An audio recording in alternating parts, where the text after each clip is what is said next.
Karena di situ tertampil bahwa Pak Jokowi sejak registrasi tingkat studi dia mendaftar adalah sarjana muda. Proses Pak Jokowi yang mendaftar sejak awal sarjana muda bisa menulis skripsi, bisa KKN.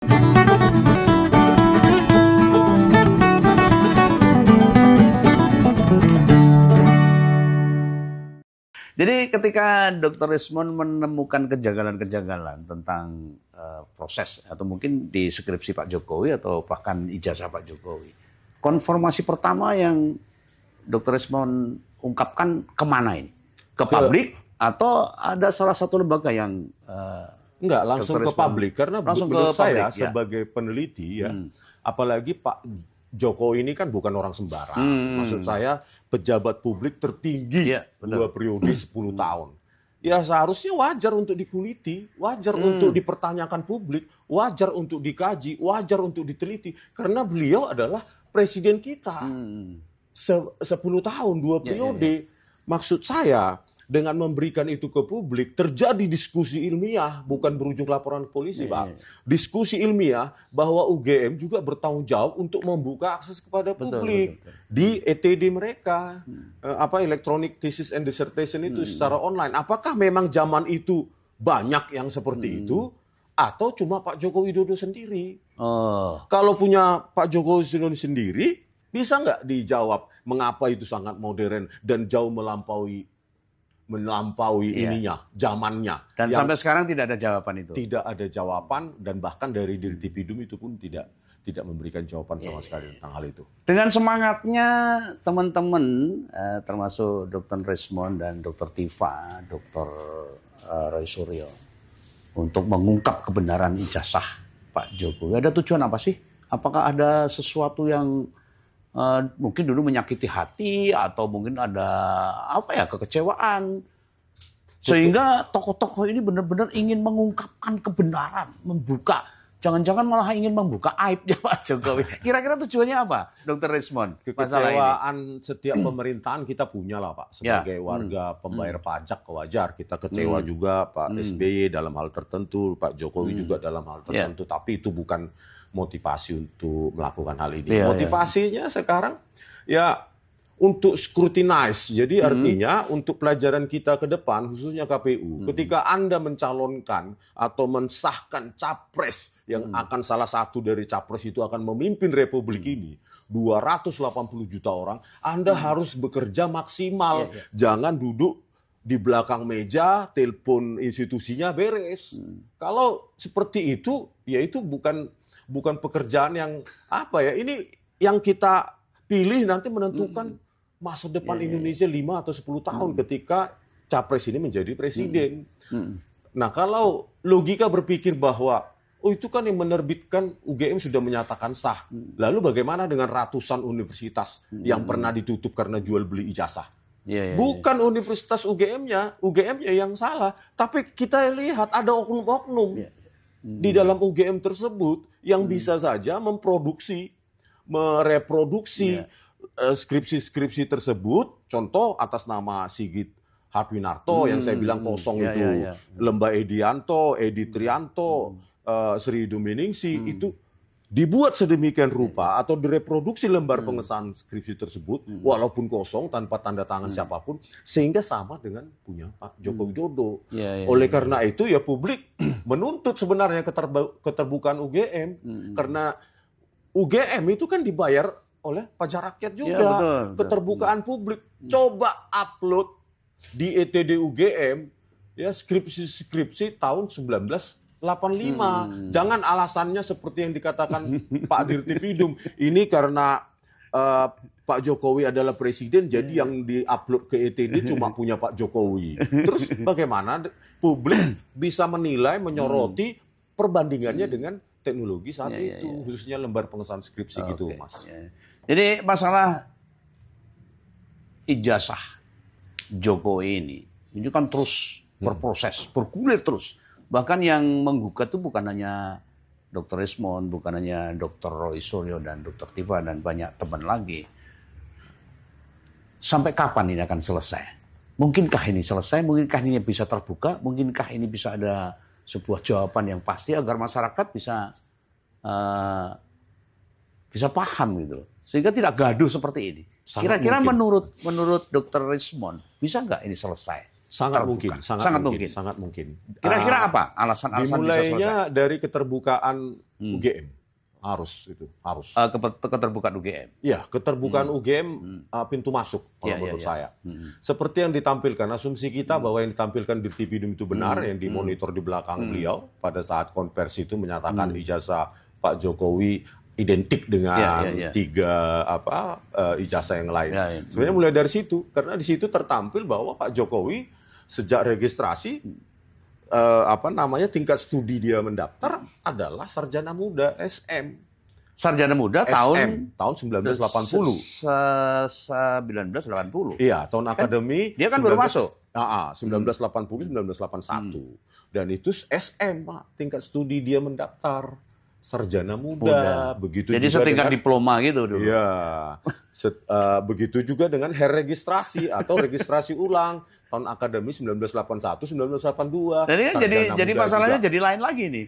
Nah, jadi kan berkesesuaian dengan hipotesis atau kajian ilmiah saya bahwa kalau dia tingkat studinya adalah sarjana muda, maka tentu tidak ada KKN, tidak ada skripsi, bahwa lembar pengesahan skripsi itu adalah reproduksi dengan teknologi yang jauh setelah 1985. Bisa nggak ini penemuan-penemuan ini dikonfirmasi dengan pihak Jokowi?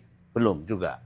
Loh, itu kan bukti datang dari katanya yang diklaim oleh Dirtipidum atau Bareskrim itu kan diklaim disita dari UGM, Pak. Oh. Seharusnya UGM maupun Bareskrim sekarang karena sudah banyak disorot publik, jelaskan dong bagaimana proses Pak Jokowi yang mendaftar sejak awal sarjana muda bisa menulis skripsi, bisa KKN, bisa ujian skripsi, bisa keluar ijazah yang seharusnya gelarnya BSc.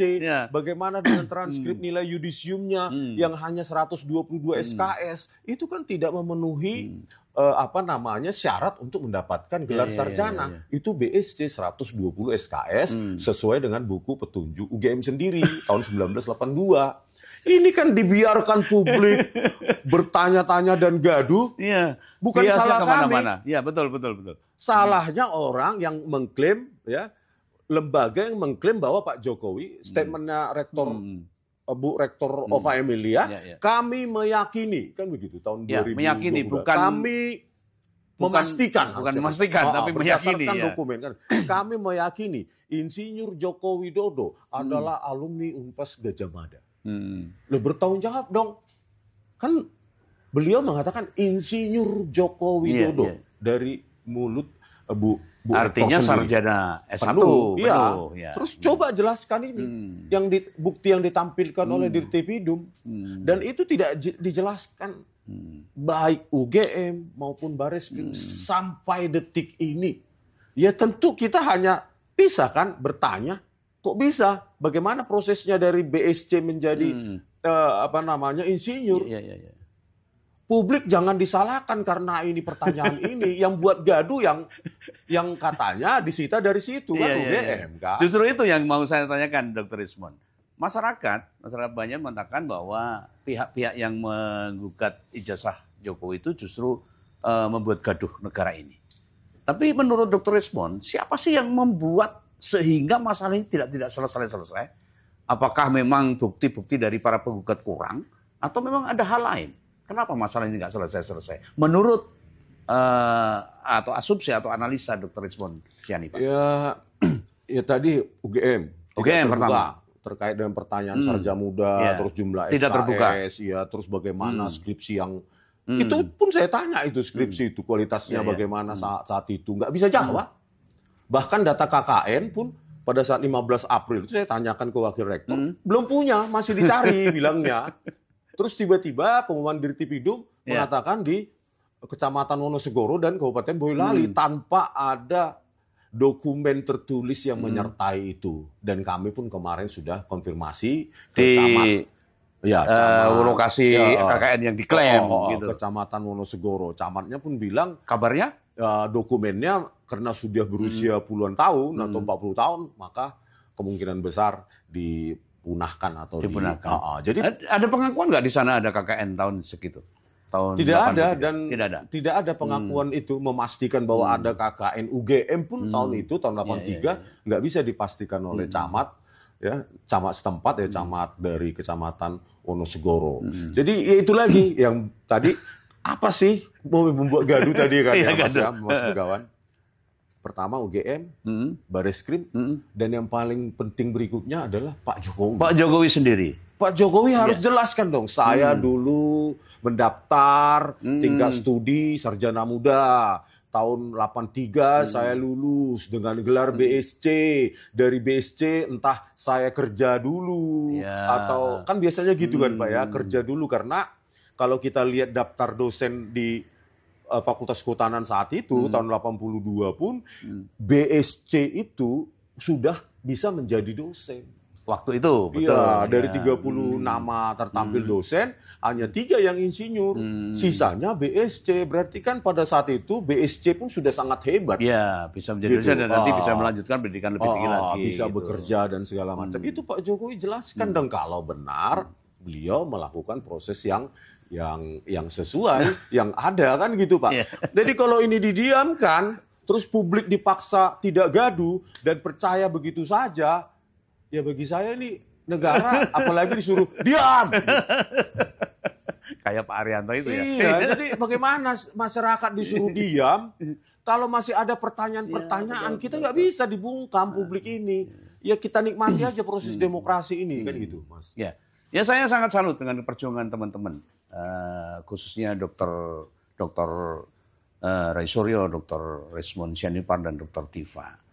Ada pertanyaan lagi. Bang, banyak masyarakat mengatakan bahwa masalah ijazah Jokowi ini masalah yang receh itu. Receh, sebenarnya nggak perlu dibuat rame, dibuat gaduh, nggak perlu dibuktikan dan sebagainya. Kalau menurut Bang Dr. Resmond Sianipar, seandainya memang ijazah Jokowi itu palsu, dampaknya apa sih? Sehingga ini perlu dibuktikan. Wah, nah itulah Mas Begawan kesederhanaan saya berpikir. Saya nggak punya analisis ke dampak hukum tata negara gitu. Karena domain saya bukan di situ. Tetapi sebenarnya simple kalau Pak Jokowi tadi itu terus terang atau cara lain mungkin Pak Prabowo Subianto mengumpulkan ahli-ahli independen, baik dari pihak yang meragukan, yang bebas, independen, maupun dari pihak kepolisian, bertemu bersama, ya cari aja win-win solution tanpa harus mempermalukan Pak Jokowi. Betul. Misalnya Pak Jokowi hanya BSc, ya sudah jelaskan dengan baik-baik kepada rakyat, ya sudah prosesnya begini. Atau memang nggak BSc atau hanya SMA, ya begini. Itu aja rakyat sekarang menunggu otorisasi maupun kewibawaan dari Pak Presiden Prabowo Subianto ini untuk memanggil semua pihak sehingga sejarah ini bisa diluruskan dan tadi itu Mas Begawan bahwa ini bisa menjadi pelajaran terpenting bagi KPU bahwa ketika Anda meloloskan seseorang jadi capres yang bakal menjadi presiden, hati-hati, ekstra hati-hati karena mereka inilah yang akan memimpin bagaimana Indonesia maju 280 juta rakyat ini. Terima kasih Dr. Resmond Sianipar. Ini pelajaran pendidikan politik bagi seluruh masyarakat Indonesia. Bahwa semua perlu kejujuran, semua perlu kebenaran. Maka kita akan support, kita akan dukung perjuangan Dr. Resmond Sianipar dan kawan-kawan, Dr. Roy Suryo dan Dr. Tifa dan semua pihak yang ingin kebenaran ini betul-betul terungkap dan Indonesia bisa tidak gaduh lagi. Itu terima kasih Dr. Resmond. Semoga tidak patah semangat dan terus sehat untuk memperjuangkan kebenaran. Suatu saat kita ketemu lagi dan kita ngobrol-ngobrol lebih. Ini bangga saya ketemu soalnya YouTube-nya saya tonton terus. Di Ngompol, Ngopini Politik. Dengan Mas Begawan. Terima kasih. Selamat. Dari kami Om Begawan, jangan lupa subscribe. Salam Begawan, salam Ngompol.